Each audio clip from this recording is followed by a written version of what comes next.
दोस्तों, अभी हम देखेंगे कि अपने YouTube चैनल पे एक नया वीडियो हम लोग लेके आ रहे हैं, जिसमें हम लोग जानने की और दिखाने की कोशिश कर रहे हैं कि जो भी हमारे सिविल फील्ड में नए ट्रेनिंग इंजीनियर या बाकी सब चीज़ों लोग इंटरव्यू के लिए आते हैं, तो उनसे क्या चीज़ें पूछी जाती है, किस तरह से पूछी जाती है, उन्हें किस तरह से काम की नॉलेज होना चाहिए और आगे चल के रिप्लाई करना चाहिए। तो उसके बारे में हम लोग बात करेंगे और उसको दिखाने की कोशिश कर रहे हैं।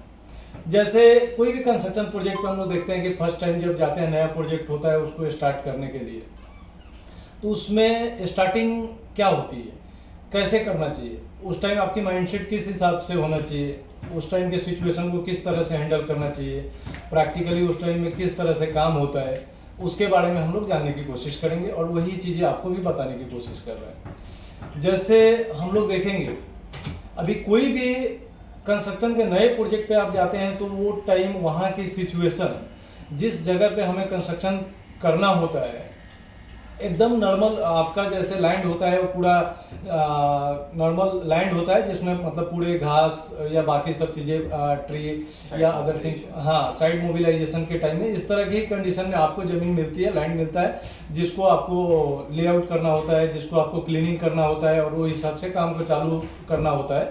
तो उसके बारे में स्टेप बाय स्टेप हम लोग कुछ चीज़ों पे मुद्दे पे बात करेंगे, जिससे मुझे उम्मीद है कि ये डिस्कशन को देखने की वजह से आपको बहुत सारी चीज़ें सीखने को मिलेगी और आगे चल के वो आपके फ्यूचर के लिए भी हेल्पफुल रहेगा। जैसे हम लोग देखते हैं, अभी बात करेंगे, हमारे एक दोस्त यहाँ से हमारे साथ जुड़े हुए हैं, अंकित जी हैं, विशाल जी हैं, तो हम ये लोग भी आपको उसके बारे में बताएंगे। जैसे स्टार्टिंग मोबिलाइजेशन में हमारे साइट सेटअप पे जाते हैं तो फर्स्ट एक्टिविटी हमें क्या शुरू करना होता है।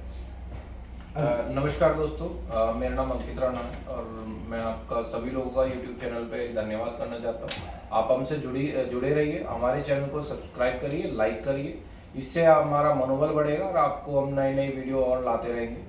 तो आपको यही रिक्वेस्ट है, आप जल्दी से जल्दी इसको सब्सक्राइब करें और लाइक करें।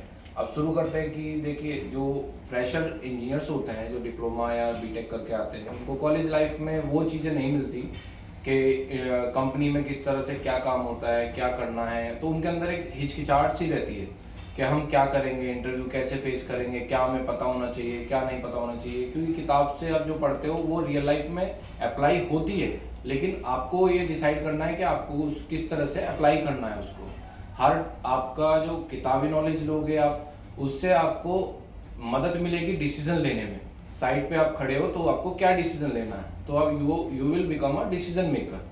तो साइट पे जब हम किसी प्रोजेक्ट को स्टार्ट करते हैं तो किन बातों का हमें ध्यान रखना है, किन बातों को हमें गौर करना है और किन बातों को हमें प्रायोरिटी देना है। देखिए, जब हम किसी साइट को शुरू करते हैं तो पहले हम उस साइट के बारे में, उस लैंड का, जिस लैंड पे हम साइट डेवलप करना है, उसके हमारे सारे डॉक्यूमेंट क्लियर होने चाहिए। जैसे कि साइट से लैंड परचेज होना चाहिए। लैंड जो अगर आप किसी क्लाइंट से ले आए, कोई आपको प्रोजेक्ट मिला है किसी कॉन्ट्रैक्टर वगैरह को, तो उसके बाद फिर हमारा उसको स्टार्ट करते हैं कि हमारे किन बातों का ध्यान देना। अब जैसे कि मैं साइट मोबिलाइजेशन करना है, मुझे लैंड कोई अलॉट हो गया या कुछ हो गया, तो मैं क्या करूँगा, मुझे पहले ड्राइंग चाहिए साइट सर्वे की। कोई 2 पॉइंट मेरे को मिले साइट पे सर्वे, जिनके रेफरेंस में मैं अपने साइट का सर्वे करूँ। फिर मैं उसका टोपोग्राफिक सर्वे करूँगा। टोपोग्राफिक सर्वे करने के बाद मैं आगे बढ़ता हूँ तो मुझे ड्राइंग चाहिए, जैसे कि मेरा बिल्डिंग की लोकेशन क्या है, बिल्डिंग जिसे साइट प्लान भी कहा जाता है। साइट प्लान के अकॉर्डिंग फिर मैं अपने बिल्डिंग का डिमार्केशन करूँगा, बाउंड्री का डिमार्केशन करूँगा। सबसे पहले मैं अपना बाउंड्री का क्लोज करूँगा। अगर हम चाहते हैं कि हमारा ऑलरेडी डिज़ाइन अप्रूव हो गया बाउंड्री वॉल का, तो बाउंड्री वॉल का मैं स्ट्रक्चर कंटिन्यू कर सकता हूँ। अगर नहीं है तो प्री फैब्रिकेटेड जो शीट्स हम लगाते हैं बाउंड्री वॉल प्री फैब्रिकेटेड, उन्हें हम बाउंड्री में यूज़ कर सकते हैं।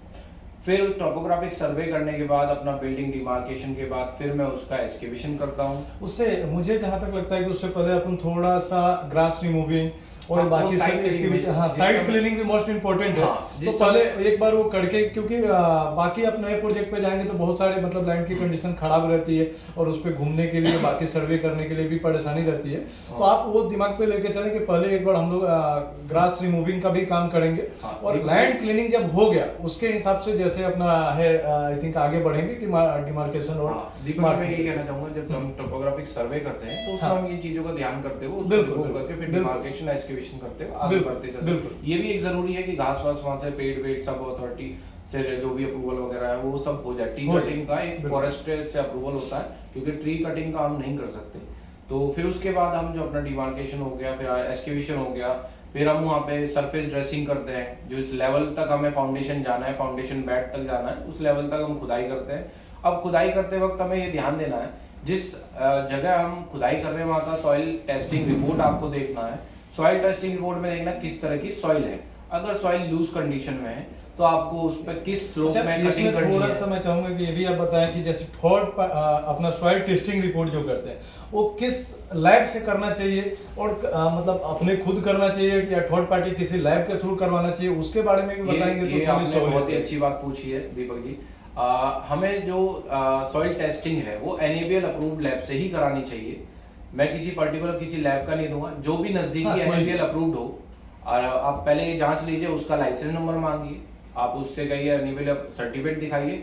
जिस लैब के पास NABL सर्टिफिकेट हो आप उसी से ही लैब टेस्टिंग कराइए, और उससे रेट वेट अब जो भी आपका नेगोशिएशन हो वो आप उससे अप्रूवल करके आप टेस्टिंग करा सकते हैं।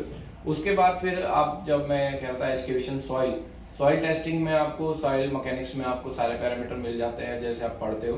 तो सॉइल टेस्टिंग के बारे में हम अगली वीडियोस में डिटेल में बात करेंगे। सॉइल टेस्टिंग क्या है, क्या उन पैरामीटर्स पे ध्यान देना है, किन चीज़ों पे। तो आप हमसे जुड़े रहेंगे तो वो चीज़ें आप सबको सीखने को मिलेंगी। जब हमने सॉइल ये देख लिया कि सॉइल लूज कंडीशन में है या हार्ड कंडीशन में है, तो हम डिसाइड करेंगे हम किस स्लोप में काटनी है। क्योंकि हमें ये भी ध्यान रखना है एक्सकेवेशन करते वक्त कोई नियर बाय स्ट्रक्चर ना हो, क्योंकि हमारे कभी कभी ऐसे सिचुएशन आ जाती है किसी एकदम प्रॉपर्टी लाइन पे यानी कि बाउंड्री लाइन पे बिल्डिंग आ जाती है। तो उस केस में हमें क्या है, दूसरे की बिल्डिंग को नुकसान ना हो, तो हमें उन बातों का ध्यान रखते हुए बहुत सारी अभी नई नई टेक्निक आ रही हैं। गनेटिंग्स हो गया, कनल और कन आपका पाइलिंग हो गया, ये सब चीज़ हो गई, उनको यूज़ करके हम आप सोलिंग भी बोल सकते हैं, सोलिंग भी करते हैं। लेकिन वो किस का डिसाइड करते हैं हम किस कंडीशन में है साइट पे। तो वो आप डिसीजन मेकर होगे आपके एक्सपीरियंस से, और आपके जब आप साइट से अवेयर होगे तो आप डिसीजन लेंगे कि हमें यहाँ पे क्या है। टेक्निकल जो जियो टेक्निकल इंजीनियर होते हैं वो आपको सजेस्ट करेंगे कि किस तरह की हमें यहाँ पे वेरिफिकेशन करनी है, कन्फाइन करना है साइट को, ताकि कोई कोलैप्स या फ्यूचर में कोई एक्सीडेंट ना हो। फिर उसके बाद हम आ जाते हैं एक्सकेवेशन करने के बाद आपका सरफेस ड्रेसिंग कराएंगे। फिर जो सबसे इम्पोर्टेंट पैरामीटर है जिसको हमें हर बार ध्यान किसी भी साइट पे हो, नॉर्मल प्रैक्टिस से ध्यान रखना ही रखना है, वो है एंटी टर्माइट का। हाँ, अक्सर हम एंटी टर्माइट करते ATT पे जाने से पहले मैं एक बार और एक चीज़ थोड़ा सा जानना चाहूँगा कि जैसे मान के चलिए हमारे पास ड्राइंग आया, हम एक्सकेवेशन की एक्टिविटी चालू कर रहे हैं, तो एक्सकेवेशन जो फुटिंग का एक्सकेवेशन रहता है वो डीपली कितना जाना चाहिए, वो ड्राइंग के हिसाब से कुछ मेंशन रहता है या हार्ड या सॉफ्ट सरफेस देखते हुए भी कोई डिसाइड किया जाता है? जब हम डिजाइनिंग करते हैं, डिजाइनिंग में पढ़ाया जाता है, तो हमें एक फाउंडेशन को रेस्ट कराने के लिए हार्ड स्ट्रेटम चाहिए। अब वो हार्ड स्ट्रेटम जब हम सॉइल टेस्टिंग हमने कराया NABL अप्रूव्ड से, तो वो हमें जो उसकी प्रोफाइल दे देगा पूरा, तो किस लोकेशन पे कितनी डेप्थ पे कौन सी सॉइल अवेलेबल है, हार्ड सॉइल है, सैंडी सॉइल है, उसके बेसिस पे वो जियोटेक्निकल इंजीनियर जो होगा या लैब होगा वो आपको रिकमेंड करेगा कि किस तरह की फाउंडेशन उसके हिसाब से अपने को डेप्थ भी अपने को ये हो जाता है कि कितना नीचे जाना है, कितना ऊपर जाना है। उसके लिए एक चीज और, उसके लिए स्ट्रक्चर इंजीनियर की बहुत ही ज्यादा कंसल्टेशन की जरूरत है। बिना उसके हम इवन खोद भी नहीं सकते जब तक वो अप्रूव नहीं करेगा कि ये सॉइल ओके, ये स्ट्रेटम ओके उस डेप्थ पे, और किस तरह की फाउंडेशन हमें लेनी है, पाइल फाउंडेशन लेनी है, राफ फाउंडेशन लेनी है, आइसोलेटेड फाउंडेशन लेनी है। ये भी डिसीजन स्ट्रक्चर इंजीनियर का ही होता है, जो अपनी टीम होती है पूरी इंजीनियर्स की, वो उसका डिसीजन रहता है। अब आप विशाल जी आप और सर उसका जो लेवल होता है FFL लेवल, वो किस बेसिस पे डिसाइड होता है सर? कौन सा लेवल? FFL लेवल जैसे साइट का फिनिश और आपका FFL लेवल का अगर मैं पूरा डेफिनेशन बताऊं तो फिनिश फ्लोर लेवल हो गया। सपोज कीजिए मैंने एक लैंड लिया, वो लैंड एक्सटर्नल रोड से, एक्सटर्नल रोड लेवल का हर सिटी में हर स्टेट में एक्सटर्नल रोड लेवल आपके मेंशन है, ऑलरेडी वहाँ पे रोड बनी हुई है, तो आप वहाँ का एक्सटर्नल रोड लेवल ले सकते हैं। उससे पहले जब हम कोई बिल्डिंग बनाने जा रहे हैं, ऐसा तो नहीं है कि आज बना रहे हैं 2 साल में बनाएगा, 3 साल रहेगा, 4 साल रहेगा, ऐसा तो नहीं है। वो कम से कम अगले 30 साल 40 साल 50 साल तक रहने वाली है। तो हम जब ये डिज़ाइन करते हैं तो हम ये सोचते हैं कि आने वाले टाइम में बैक साइड मतलब सॉरी पास्ट में वहाँ पे हाईएस्ट फ्लड लेवल कितना है।